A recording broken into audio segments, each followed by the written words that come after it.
मेरे प्यारे मित्रों, नमस्कार। आपने अनेक तरह की कहानी, कथा अथवा भिन्न भिन्न प्रकार के चीज़ों को देखा और सुना भी होगा, परंतु आज मैं आप सबों को एक ऐसी कहानी सुनाने जा रहा हूँ जिसे सुनकर आप यह निष्कर्ष पर पहुँचेंगे कि इंसान सिर्फ दिखावा करके कुछ हासिल नहीं कर सकता है। इसके लिए भक्ति भाव, मान सम्मान सब दिल में होना चाहिए। तो चलिए, ज्ञान गंगा के माध्यम से मैं ये कहानी रामदास और ब्राह्मण का सुनाने जा रहा हूँ। तब तक के लिए मेरे इस चैनल को लाइक और सब्सक्राइब अवश्य करें। बहुत सालों पहले की बात है। काशी नगरी में रामदास नाम का एक मोची रहता था।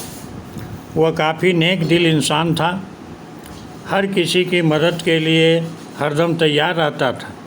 उसके पास कोई मदद मांगने के लिए आए तो उसे उदास होकर नहीं लौटना पड़ता था।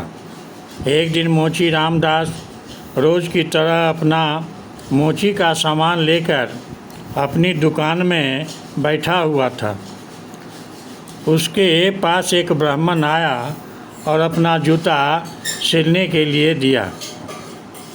जूता सिलते हुए रामदास ने ब्राह्मण से पूछा, आप कहाँ से आए हैं? ब्राह्मण देव ने जवाब दिया कि मैं कावेरी तट से यहाँ गंगा माँ के दर्शन करने और नहाने आया हूँ। एकदम से मोची रामदास ने पूछा, क्यों? आज कावेरी नदी में पानी खत्म हो गया है क्या? ब्राह्मण देव यह बात सुनकर हैरान हो गया। उसने रामदास से कहा, तुम गंगा तट पर रहते हो और ऐसी बात करते हो, क्या तुम्हें गंगा माँ का महत्व नहीं पता? क्या तुम कभी वहाँ स्नान और दर्शन के लिए नहीं गए? रामदास ने जवाब दिया, ना मुझे महत्व पता है, ना मैं कभी वहाँ स्नान किया है। रामदास आगे कुछ बोलता कि उससे पहले ही ब्राह्मण देव ने कहना शुरू कर दिया, गंगा तट पर रहकर ना गंगा की शक्ति का पता है और ना कुछ और, तभी तो तुम्हारे भाग्य फूटे हुए हैं। उसके बाद ब्राह्मण ने रामदास को गंगा माँ की महिमा सुनाई। ब्राह्मण की बात सुनने के बाद रामदास ने जल्दी से जूता सिला और ब्राह्मण से कहा कि आपका जूता ठीक हो गया है। अब गंगा किनारे जाते हुए क्या आप मुझ पर एक एहसान करेंगे? ब्राह्मण देव ने कहा कि ज़रूर, बताओ क्या करना है।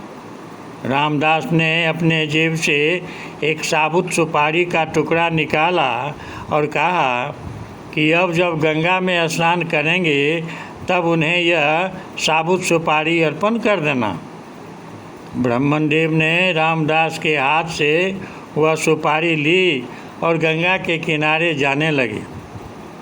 वहाँ स्नान करने के बाद ब्राह्मण देव ने हाथ में सुपारी लेकर गंगा माँ को पुकारते हुए कहा, माँ, यह रामदास ने आपके लिए भेजा है, इसे स्वीकार कीजिए।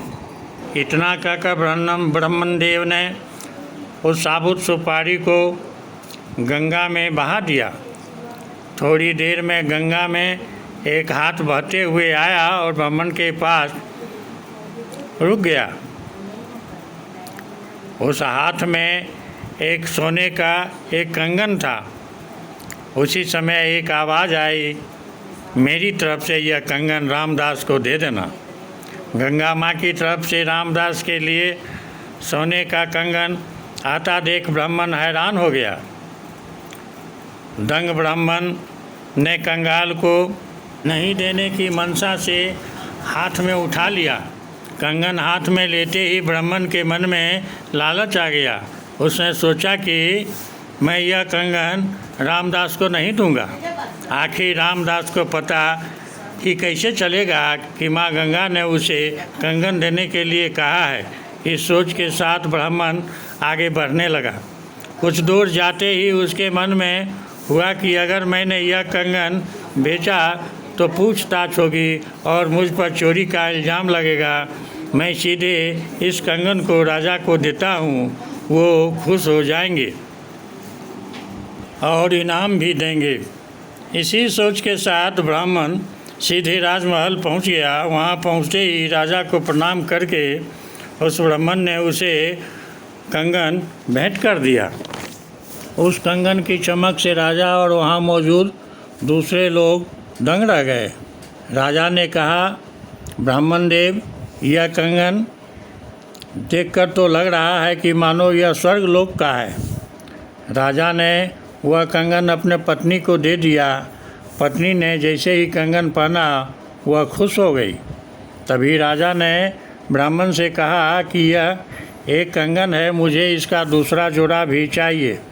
रानी दोनों हाथों में यह कंगन पहनेगी, तभी सुनते ही ब्राह्मण के पसीने छूट गए।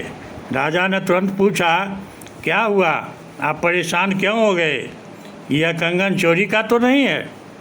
तुरंत ब्राह्मण ने जवाब दिया, नहीं नहीं नहीं राजा साहब, यह चोरी का नहीं है। तब राजा बोले, ठीक है, आप आज शाम तक दूसरा कंगन लाकर मुझे दे दो, तभी मैं मानूंगा कि यह चोरी का नहीं है। जी जी राजा साहब, कहते हुए घबराया हुआ ब्राह्मण राजा के दरबार से निकल गया। राजा ने अपने कुछ सिपाही को ब्राह्मण के पीछे लगा दिए ताकि उन्हें कंगन का सब पता चल सके। राजमहल से निकलकर ब्राह्मण सीधा रामदास के पास पहुंच गया। उसने गंगा माँ के द्वारा दिए गए कंगन, उनके मन के लालच और राजा की फरमाइश सब के बारे में रामदास को बता दिया। उसके बाद रामदास से पूछने लगा कि दूसरा कंगन कैसे हासिल होगा।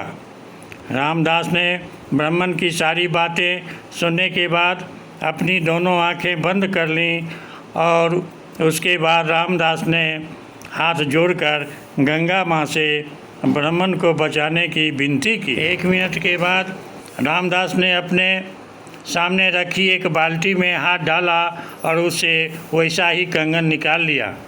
ब्राह्मण देखकर हैरान हो गया। उसका पीछा कर रहे राजा के सिपाही भी यह चमत्कार देखकर दंग हो गए और यह सब देखकर सीधे राजा के पास पहुंच गए और सारी बातें बता दी। इधर ब्राह्मण भी रामदास को धन्यवाद कहकर कंगन लेकर राजमहल निकल गया। वहां पहुंचते ही ब्राह्मण ने राजा को कंगन दे दिया। राजा ने उसे कुछ नहीं पूछा और चुपचाप कंगन ले लिया। कंगन लेने के बाद राजा खुद अपने सिपाहियों के साथ रामदास की दुकान पर गए और रामदास को गंगा की भक्ति के लिए इनाम दिया। अतः आज का यह एपिसोड आपको कैसा लगा? यदि अच्छा लगा हो तो कृपया लाइक और सब्सक्राइब करेंगे और फिर मैं अगले वीडियो लेके आऊँगा। तब तक के लिए जय हिंद, जय भारत, जय जय जय।